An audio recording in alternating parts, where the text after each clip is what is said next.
All right, guys, here's phase 3 Friday's program. We're doing 40 seconds of work with a 20-second break, and we're gonna do 4 rounds at each station before we have a 1-minute transition to the next station.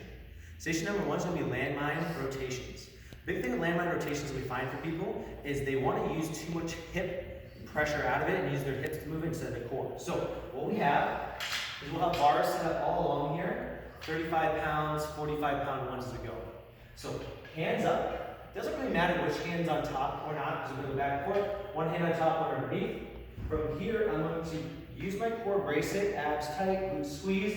I'm going to not let my hips shift as I bring this down. So my hips are trying to point forward as I come down. As you can see, the elbow on the side that's coming down is breaking, while the other one stays long.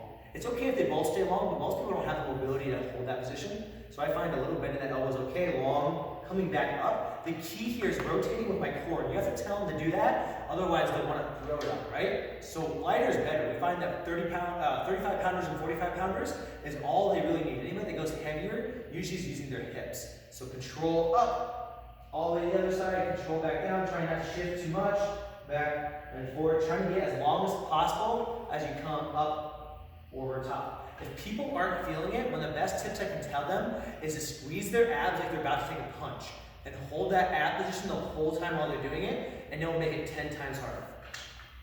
No real modifications on that, just lighten the bar. Exercise number 2. This is what the day is built around today.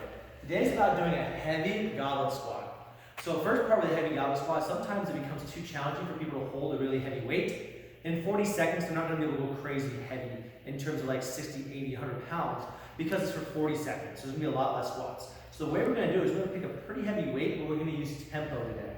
So how tempo works is we first of all are squatting to a box.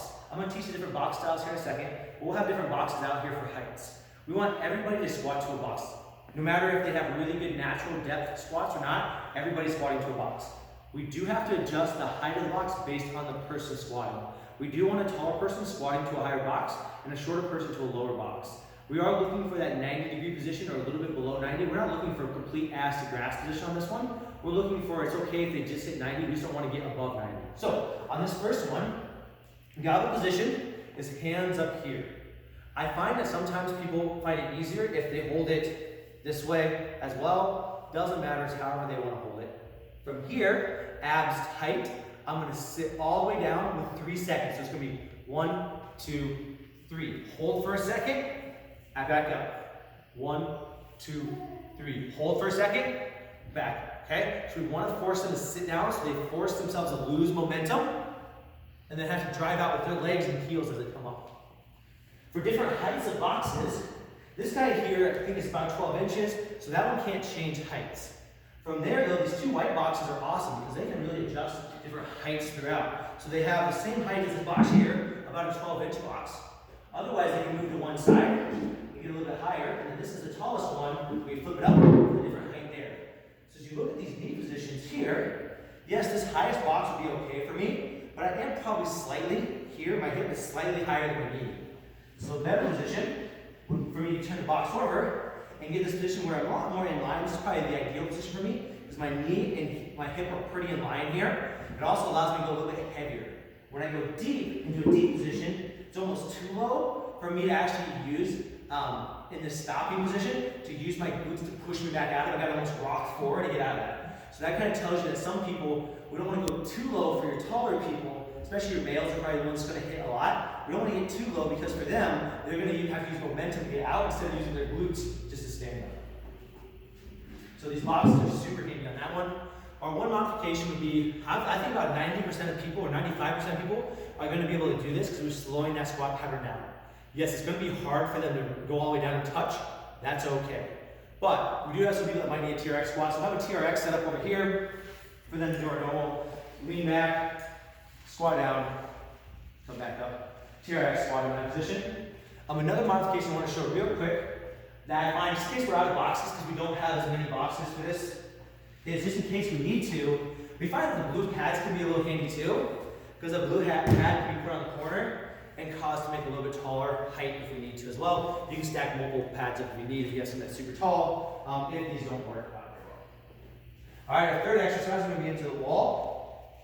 So on this one, we'll have thick pads down here for them. We're going to do a half kneeling. So a half kneeling position is that back toe dug into the ground.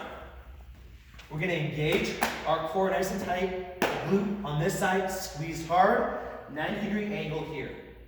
We're going to grab a hold of our medicine ball.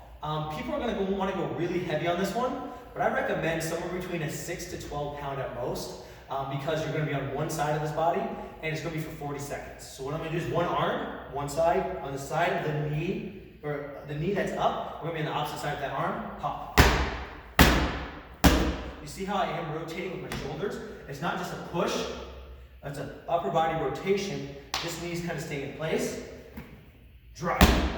Coming through, you'll find that when people switch arms, or switch sides to the other side, whatever their non-dominant side is gonna look really weird. That's okay, we have to train that, we have to get stronger at that position. It's a fun little thing to play around with. Oh man, my left arm sucks too, you know? Gives you a little chance to kind of converse with them. If you have some people, which we have some people that have bad knees, we're just gonna do this in a staggered position, standing tall, here. Same idea, okay? Coming over here to exercise number 4, we're doing slider leg curls. So in a slider leg curl, first position is start with those heels into the slider. Get it nice and tight to the body, hips all the way up. The hardest variation is going to be legs all the way out, then pulling back in, okay? All the way out, pulling back in. That's going to be pretty tough for most people to get a nice big pull through their hamstrings. Our modification is a slider eccentric leg curl. This is where probably 90% of people will be. Hips up, all the way out, drop your hips. Come back in, all the way up, all the way out, drop your hips. Our modification for people that are a little bit overweight, this is a little too hard for them, is just going to be a glute bridge march. So hips up, and just driving one knee at a time, causing a little instability in the hips as we do that. And our last one is going to be a TRX Chin Up. So on a TRX Chin Up, we'll have 3 or 4 of them set up along here. First thing we want to think about is their leg position. So if my legs are long, that's going to be harder. One leg a little bit easier, 2 legs the easiest.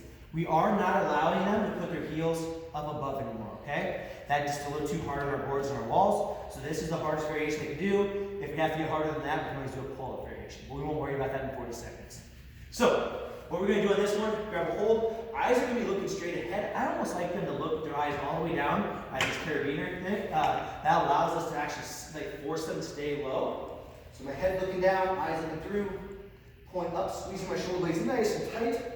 Control back down. Let that butt touch because it's 40 seconds. It's going to be hard. So you do have to make sure that these things are long enough down that somebody that's shorter, they can adjust what they need to be able to let their butt touch, because it's going to be pretty hard for 40 seconds. Coming back up and down. We don't want to look up, so we look up, we'll row. We want to look down, so I'm pulling that upper body, engaging those shoulder blades on the back side, and controlling back down. Again, the feet position makes a big difference. If I have my feet underneath me, I can use those a little bit more as I come up and down. Our modification is going to be a banded lat pull down. So arms long. This is going to be for people that are pretty heavy. This position in general is pretty hard, but for people that are a little heavier, coming down, arms straight, up, and up. All right, that's the workout portion.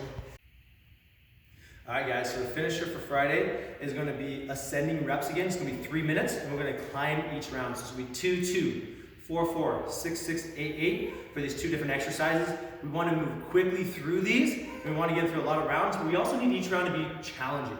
So the first exercise is going to be a bootstrap.